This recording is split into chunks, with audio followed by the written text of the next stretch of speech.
Welcome to Bus Notes. I'm Vinny Nardiello. I'm a teacher, I'm a comedian, and you haven't done the reading. And you're almost at school, and you have two options. You could run to the front of the bus, grab the wheel from the driver.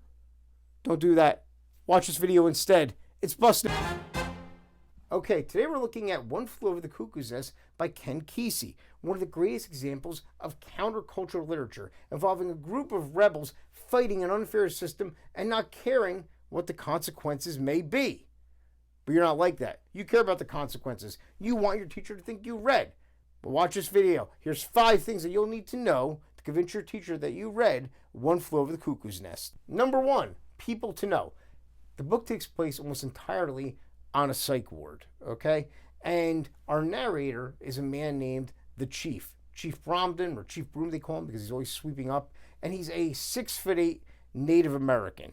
He's our narrator. And he's a good narrator and a bad narrator, okay? There's 2 different ways of looking at this. He's a good narrator because the chief has a secret.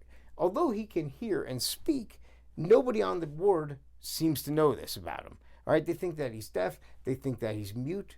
And he has access to areas of the hospital that other people don't have based on the fact that people think, well, if he hears it, he can't hear anything and he can't repeat anything. So we can freely speak around him. He's a bad narrator because he's heavily medicated, all right? He's on very heavy medication, and he talks about the fog. The fog is that medicated feeling he has. So many times the things he talks about happening are actually his delusions and hallucinations, and it can be tough to figure out exactly what's real and what's not. Best rule of thumb is if it's something that seems like a crazy hallucination, it probably is. All right, the psych ward is ruled over by a woman named the Big Nurse, all right? Nurse Ratchet. She's the big nurse. She's cruel. She loves order. All right. She manipulates the patients.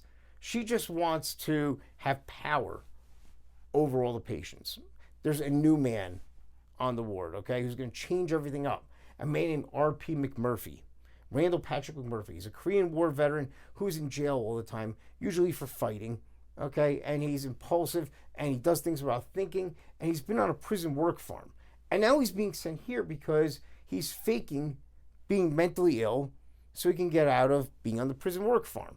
And he comes into this ward and he sees how the organization, and he sees the fact that the nurse has power over these patients and there's no life to them and no hope for the patients. And he battles the nurse. If you want to have a picture the chief right there with an angel and a devil on his shoulder. You know, like in the cartoons, the angel and the devil pulling him in different directions. Now, it's up to you to decide who the angel and devil is in this situation. Is it the nurse who wants to have order over her patients? Or is it the felon? Is he the angel? Is he the devil? We don't really know. It's how you want to interpret it, okay? But they're going to be battling for the heart and soul of both the chief and the ward. Now, there's a bunch of other characters who are patients here on the ward. We have Mr. Harding, Billy Bibbit, Mr. Scanlon. I don't want to diminish their importance to the story. They're important to the story, but we only have so much that we need to remember, so let's forget about them for now. Number 2, conformity. Like I said, this is a counterculture book. And the counterculture, look at the title. Counter, against culture. Against what is our accepted culture, okay? Against what we consider to be the norm. These characters are fighting what is the norm. Many of them don't even seem that mentally ill. However, they cannot conform. They cannot fit in with society's expectations. And it leads to the question of, is it crazy to not follow society's expectations? Or is it crazy to want to be part of a society that has so many expectations on you?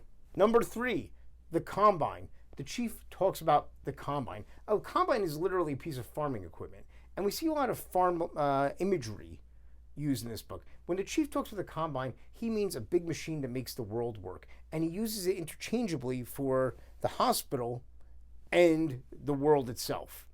They're both called the combine. Why would the chief, call the hospital and the world the same thing? It's because the hospital really is his world now, okay? And the way he sees it is, we're all parts of this combine. We're all parts of, small machines are part of this big machine.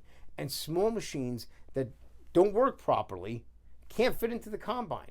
And what happens when a small part of that machine doesn't work? Nothing works. So he sees it as, you're being brought to this hospital to work properly, to fit into the combine. And those that don't fit into the combine are discarded, thrown aside. Okay? Now we have this big battle, like I said, over the hospital between McMurphy and Nurse Ratched. And at the end of the book, all right, here's kind of a sad part here. McMurphy pretty much loses the battle to the nurse and winds up with a lobotomy. He winds up with part of his brain removed. The chief, not wanting to see McMurphy in this situation, suffocates his friend and kills him. But there's still hope. He picks up a large piece of I don't know, it's like the operating table or whatever you want to call it. Hold on, let me hold that again, Jim. All right. He picks up a control panel, a large control panel that in his mind controls the entire combine, lifts it up, runs with it, and throws it out the window and makes his escape from the hospital, okay? Now, effectively right there, even though they've lost this battle and Nurse Ratched seemingly has killed his friend, she's won this battle against McMurphy. McMurphy still was the one who has the soul of the chief, all right? And when the chief picks up that control panel, he's actually destroying the combine, right? Symbolically destroying the whole combine, and his friend's death was not in vain. Are you crying? Are you crying? I'm crying a little bit. It's okay. We can cry. Number 4, LSD. Ken Kesey, the author, was a big proponent of LSD. And he started these things that he called the Kool-Aid acid test, the electric Kool-Aid acid test. And what he would do is he and his group of merry pranksters, as they were called, they would drive around in a psychedelic van, visit towns, and give people LSD. And people would spend the night, they'd be tripping, and there's, day glow lights hanging up in the trees, and music is playing. And if you survive this, you would pass the acid test, okay? This is what he did with his money earned from the book. This is how he, spent his time there. Now, he also claimed that he wrote a lot of this book while on LSD. I don't know if that's true or not. It seems like a pretty involved story to write on LSD. I mean, but there are some psychedelic elements into it, especially involving the chief's hallucinations. So maybe he did write it on LSD. But either way, it would be his style to try to push the idea that you could take LSD and write this great, piece of art. Bring this up to your teacher, all right? Look at their face. It'll be a great way to make them uncomfortable as you decide whether or not they've ever tried drugs. Number 5, the movie.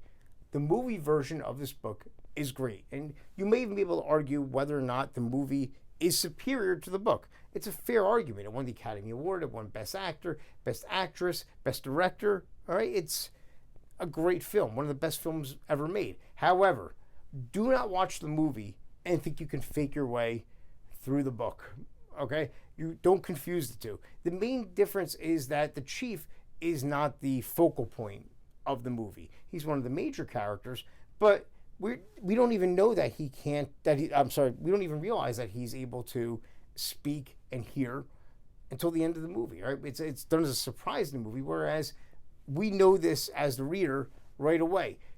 McMurphy is more of the main character of the movie, more so than the chief. Okay? So that's probably the biggest difference, that we lose the chief's point of view when we watch the movie. The movie's worth watching. It's a great movie, like I said. But if you talk too much about the movie, it'll be a dead giveaway to your teacher that you didn't read.